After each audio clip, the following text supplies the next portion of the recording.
Hey everyone, welcome back to CAPYBARA Channel, your go-to source for self-improvement insights gleaned from the wisdom of great books.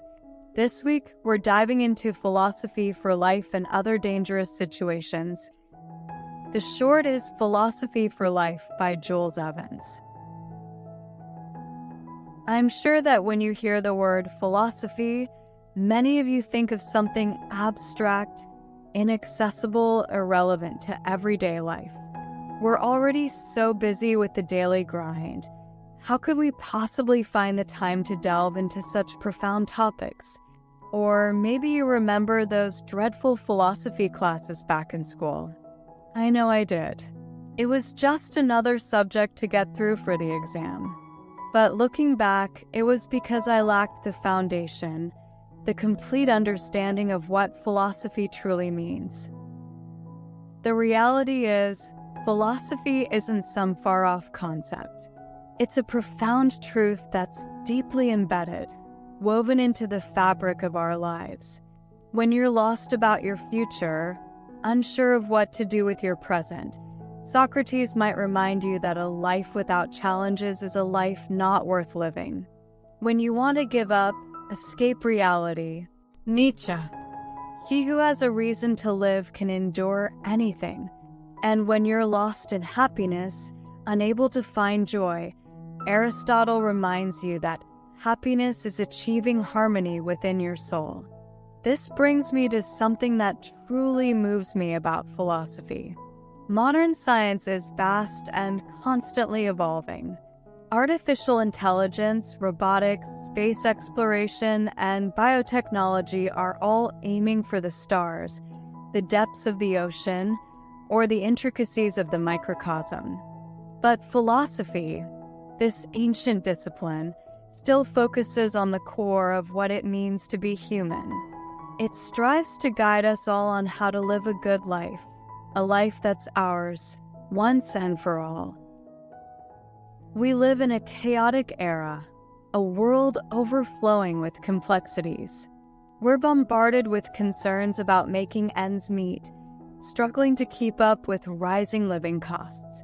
We navigate a modern society that can feel cold and indifferent, leaving us feeling alone. We face challenges, heartache, and failures, often feeling helpless. This era has taught us how to make money, how to advance, but it hasn't taught us how to be happy. So we see a recurring pattern. Young people grapple with their own anxieties, midlifers face their crises, and the elderly carry their own burdens. Everyone in this time seems to have their own struggles, and these are precisely the things philosophy for life wants to address.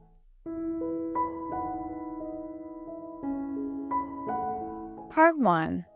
Philosophy, Bringing Light to a Wider World. The author, Jules Evans, is an honorary research fellow at the Center for the History of Emotions, Queen Mary University of London. He's also spent a long time writing for mainstream media in Europe and America. He's given numerous lectures on philosophy and life. In 2013, he was even named one of the new generation of thinkers by British media. What's remarkable about Evans is that he himself battled severe depression. He lived through immense pain. In his darkest moments, he encountered the philosophy of Albert Ellis and Aaron Beck, pioneers of cognitive behavioral therapy, particularly the ABC model. It was this therapy, inspired by the teachings of renowned ancient Stoic philosophers, particularly Epictetus, that helped Evans overcome his depression. Epictetus said, "It's not things that upset us, but our judgments about things." This was the philosophy of a man born in 55 AD in ancient Rome, and it still applies to our modern lives. It became the spark that ignited cognitive behavioral therapy, helping countless people. In the ABC model, A is the event, B is your perception of that event, and C is the resulting stress you experience. If you want to change a situation that's causing you distress, you can't start with A. No matter how you change A, if your perspective on the situation doesn't shift, you'll still end up with the same painful outcome C. Therefore, the only way to reduce stress is to change your perception. The Stoicism of Epictetus is the birthplace of cognitive behavioral therapy, and this therapy saved Jules Evans, giving him a new perspective on life and a fulfilling life moving forward.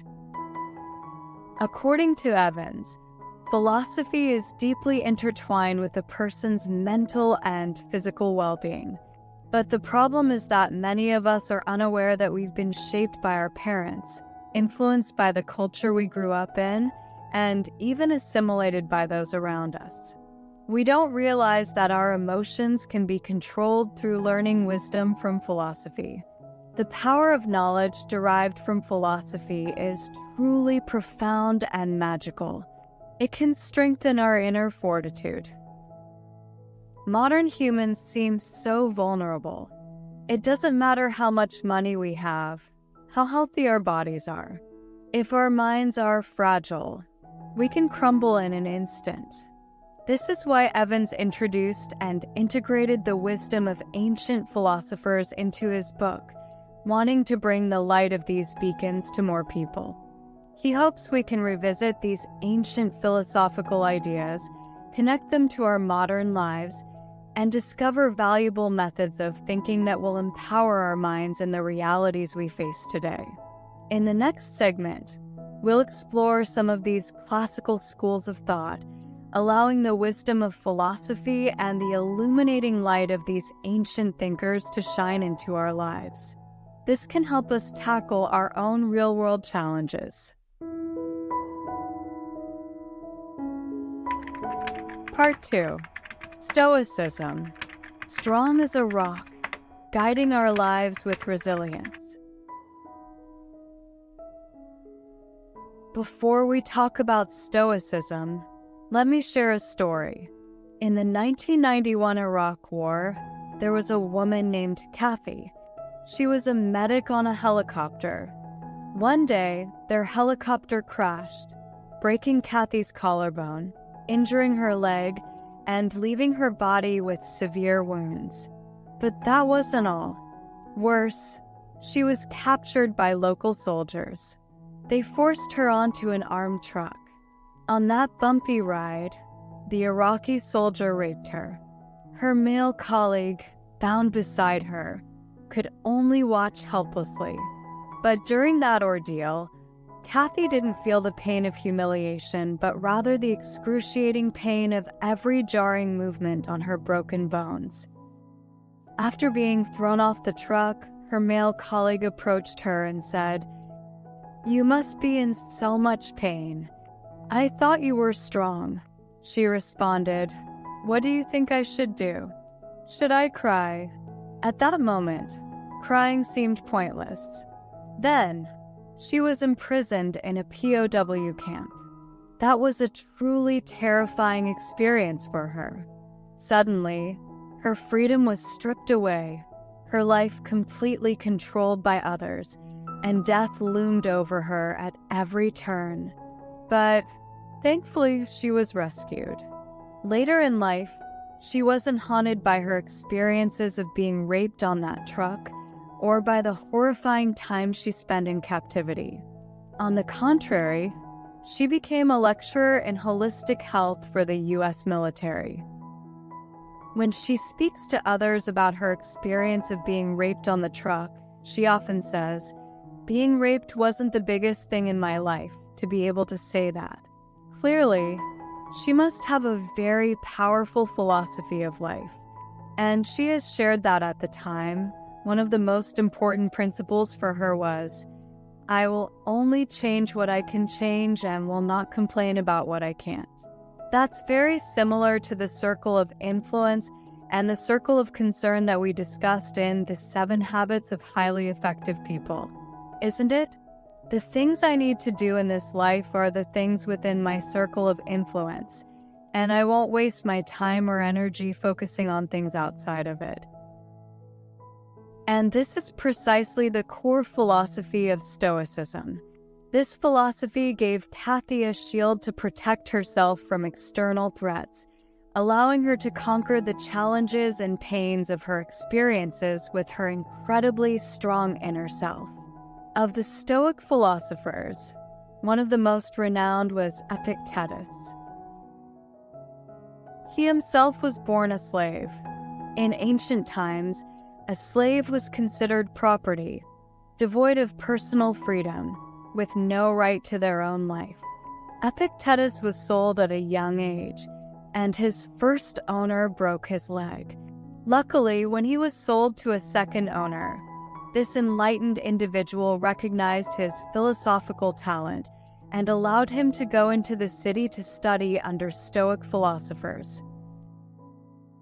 He eventually became a philosopher and served as the secretary of the Roman Emperor Nero.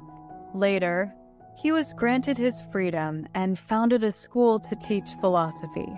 Many members of the aristocracy, including another Roman emperor, became his students. Hearing this, you might think Epictetus was a true victor of life. From a slave, he rose to become a great philosopher, the headmaster of a renowned school, and a teacher of emperors. You'd think he must have been incredibly wealthy, right? But the truth is, he wasn't. Epictetus was indeed famous and had a profound impact on generations to come. However, he lived a life of poverty. He lived in a hut with just a bed, a mat, a lamp, and a door that was never locked. The Roman emperor later decided that Stoicism was detrimental to the state and exiled him from the country. While in exile, he continued his work as a philosophy teacher. Gradually, the meaning of the word Stoicism expanded to encompass a resilience like Epictetus, who, despite facing dire circumstances, a lack of food, insufficient clothing, no money to spare, saw these as the ordinary realities of life. He considered it his everyday experience. But how could he be so resilient? Because he held a central philosophy that guided his life. He categorized the world into two parts, things we can control and things we can't. You'll find that there are so many things we can't control in life. We can't control every aspect of life. We don't know when we'll die. We can hardly control our health, the wealth around us, the government we live under, our neighbors, our children's education, or our relationships with our bosses, friends, loved ones, and even our spouses. We can't control any of these things. We even face the call of death at any moment. As the Tibetans say, we never know what will come first, tomorrow, or the next life. What are the only things we can control? Epictetus tells us it's our beliefs. Beliefs are the only things we can control. He also says that most of our suffering stems from two fatal errors. The first error is trying to claim complete dominion over something beyond our control. That is, attempting to control what we can't control. Then, when we can't control it, we feel helpless, angry, guilty, anxious, or even depressed. The second error is not putting in enough effort for things that are within our control. We fail to take responsibility for our actions, thoughts, and beliefs in those areas we can control. Instead, we blame the external world, our parents, friends, lovers, bosses, the economy, the environment, social hierarchies, or our circumstances. Ultimately, we still end up with helplessness and suffering. We resent life, feeling it so unfair to us. All emotional turmoil and suffering stems from these two deadly mistakes. This is the absurdity that Epictetus Stoicism reveals to us. So what do? Epictetus gives us two pieces of advice. The first is to not blame yourself for things outside your control. For example, Kathy being raped on the truck wasn't her fault. There's nothing to blame her for, and she doesn't need to say, "I wish I hadn't taken that flight today," because that event happened beyond her control. The second piece of advice is to not use others as excuses.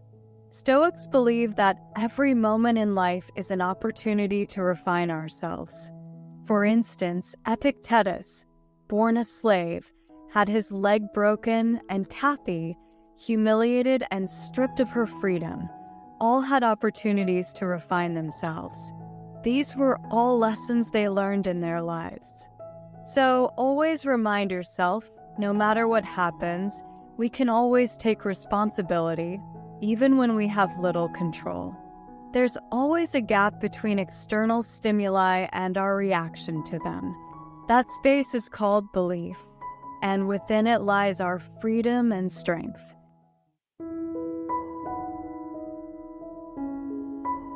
Part 3. Hedonism. Happiness is simpler than we think.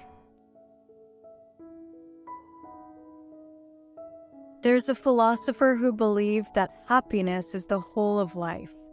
He's one of the most important figures in the history of philosophy, Epicurus. Around 400 BC, while Stoics were on the rise, he and his friends pooled their money, bought a house outside the city, and called it the Garden of Philosophers. He rarely ventured out, living almost exclusively in his garden. His life was almost separate from the world. For him, achieving true happiness was simple: to find a state of tranquility, free from disturbance, then learn to savor. At the entrance to his garden, a sign read, "Stranger, here you will live comfortably and enjoy yourself, for this is the greatest good." Epicurus believed that pleasure is essential to life. However, the kind of pleasure Epicurus speaks of is different from what we know today. Eating, drinking, and sleeping are enjoyable, but these are pleasures imposed by society. In reality, they are signs of an inability to enjoy life. When someone can enjoy life, they're always hoping, longing for more material possessions, always wanting more than others. They seem to think that only by fulfilling those material desires can they find more happiness. But this isn't a true state of happiness. The source of happiness is simply experiencing the beauty of life. Therefore, he advocated for a life free from labor and striving for more, for he believed this would only fuel greed. Epicurus valued a simple life, simple consumption, and accepting the necessary labor to maintain one's health. Imagine what it would be like to live a life free from attention. To drink tea every day, chat with a few friends, find a park or a stream, lie down, read a book, and live a simple life. Do we really need to be busy all day with work, housework, and children, forgetting about ourselves? Do we really need to eat lavishly every day? Do we need to live in a luxurious house, send our children to prestigious schools, and strive for this or that to be truly happy? The answer is, we don't need any of that. Epicurus's greatest influence on modern life is seen in the current happiness movement. Many in the West support this movement, and some have even published a magazine called The Slacker to teach people how to live a happy life. When you travel abroad, you'll find many stores called dollar stores, where everything is very cheap, so you don't need to earn a lot of money to live.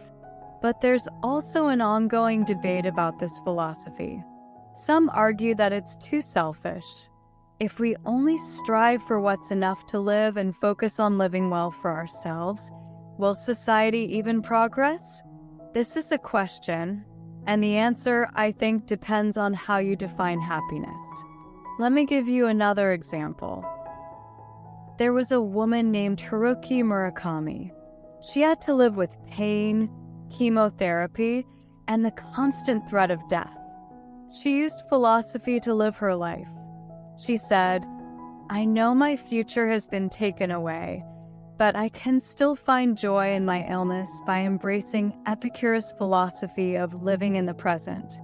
I try to enjoy whatever I'm doing, whether it's yoga, taking a walk, or talking to my husband. Then I realize that happiness is truly simple.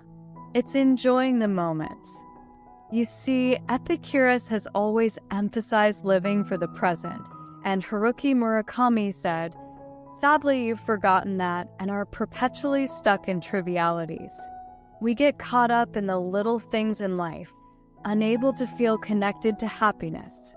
This is the crucial point that hedonism reminds us of. Pay attention to the happiness in your life and strive to create small joys from simple things to make your life more enjoyable. We don't have to live in isolation like Epicurus, but we can maintain a distance from the noise and chaos of life. Sometimes we need to return to nature to find a sense of familiarity in a peaceful, leisurely life. Haruki Murakami may have been heavily influenced by hedonism. He advocated for working hard so we can enjoy small pleasures. True happiness isn't as complicated as we imagine. The key lies in how we seek it. Part 4. Aristotle. Happiness stems from virtue. Finally, we come to Aristotle, one of the greatest philosophers, scientists, and educators in the history of the ancient world. He was renowned not only for his philosophy, but also for his naturalism. One of his greatest achievements was teaching the famous Alexander the Great. Aristotle argued that happiness is the greatest and best kind of good. Therefore, to achieve a happy life, we should choose a virtuous life. In other words, happiness comes from virtue. So, how do we acquire virtue? He identified the way to cultivate virtue as constantly seeking the golden mean. What's the golden mean? For example, courage is a virtue, and courage is the golden mean between being reckless and being cowardly. Humor is also a virtue because it's the golden mean between being overly serious and being overly humorous. This philosophy of the golden mean is similar to Confucius's doctrine of the mean. Mean means not leaning towards either extreme. Doctrine refers to a way of balancing and harmonizing according to circumstances, meaning that any extreme is harmful. So we should find the most suitable balance in our thoughts and actions. Aristotle also spoke about happiness. He believed that happiness is the activity of the soul in accordance with virtue, and we can even find happiness when sacrificing our lives for noble causes, such as sacrificing for our country and our people. Of course, those who follow Epicurus would argue that happiness isn't something extraordinary like that, but rather something simple that comes from everyday life. So what is happiness after all? Which philosophical perspective is right for you? In reality, there's no one-size-fits-all answer. The key is, what do you need? If someone is lost, without purpose, with a weak will, they might need Stoicism to make them stronger and more resilient. But someone who lives too fast, too busy, too hot-headed, too practical, and too greedy might need to embrace Epicurus' philosophy of happiness to find a connection with their inner self, to find peace, and to discover true joy. My recommendation of this book is not meant to convert you into a follower of any specific philosophical ideology, forcing you into a mold. Remember, your life is your own, and only you truly understand what philosophy you need at any given moment in your life, at any given place, at any given time. For me, Stoicism is like a towering rock, reminding me to live with discipline, resilience, and fortitude in the face of adversity. Of course, my way of life is partly influenced by Epicurus, a simple, tranquil, and close-to-nature lifestyle. But when it comes to most situations and interactions in life, I remember Aristotle, always prioritizing virtue, keeping everything in moderation, eating, sleeping, working, speaking, exercising. I always remind myself to find the golden mean in my thoughts and actions, avoiding extremes and excess. Here's a table that Aristotle compiled of good virtues. I've kept it in my notes and am sharing it with you today.